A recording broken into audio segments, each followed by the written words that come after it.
Bum, bum, bum, bum, bum, bum, bum, bum, bum. Welcome to the Bjjbrick Quick Podcast. My name is Byron. This is the podcast where we take a topic, drag it on the mats, and get a quick round with it.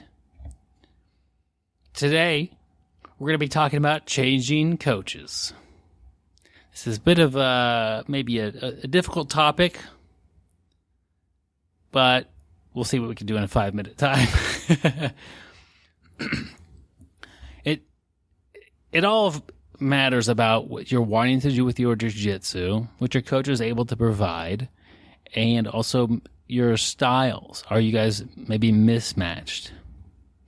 The easiest thing to do is to shop around a little bit more at the beginning of the process, to not necessarily pick the gym closest to your house. If there's one gym that's 10 minutes and one gym that's 15, consider both of them.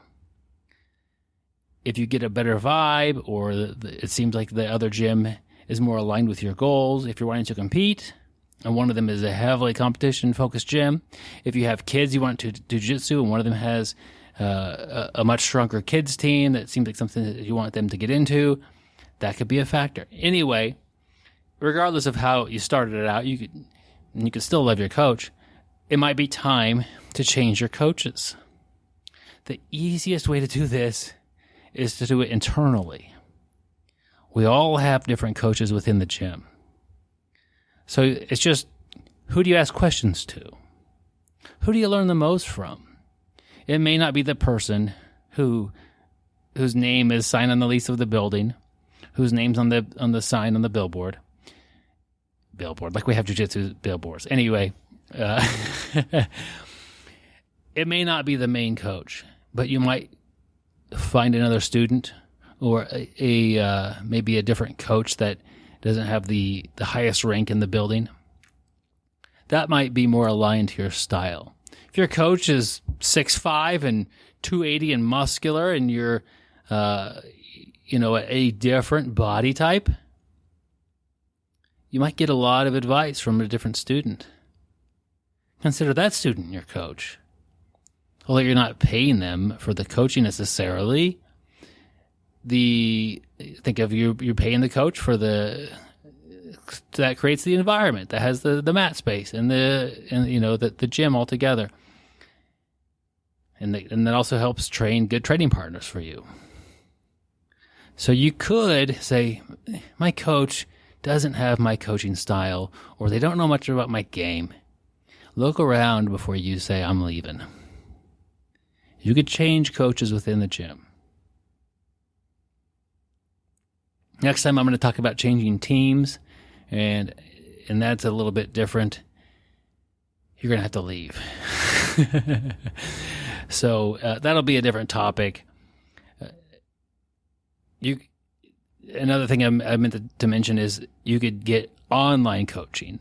Anytime you get an instructional, you get a John Danaher video or something from BJJ Fanatics or BudoVideos.com, and they have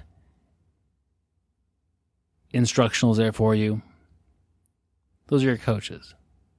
It may not be a personal relationship, but you're sure being coached by those people. So you could change your coaches by just popping online. You can do it on YouTube. It doesn't substitute for in-person coaching, but you could sure learn a lot. I'm not saying you can't leave your gym. We'll talk about that next time. Have I left anything out on this, guys? Let me know. I want to hear your opinions on this one. I've had a few different coaches over the years, and I've benefited from having that variety of coaching experience. If you want to comment, Facebook is probably the easiest place for you to land your comments in a discussion. Find this episode and type it up, my friend. Do you know a topic that I should be covering? Send it to bjbrick@gmail.com. Type it up. Send it on its way. Slap a stamp on it.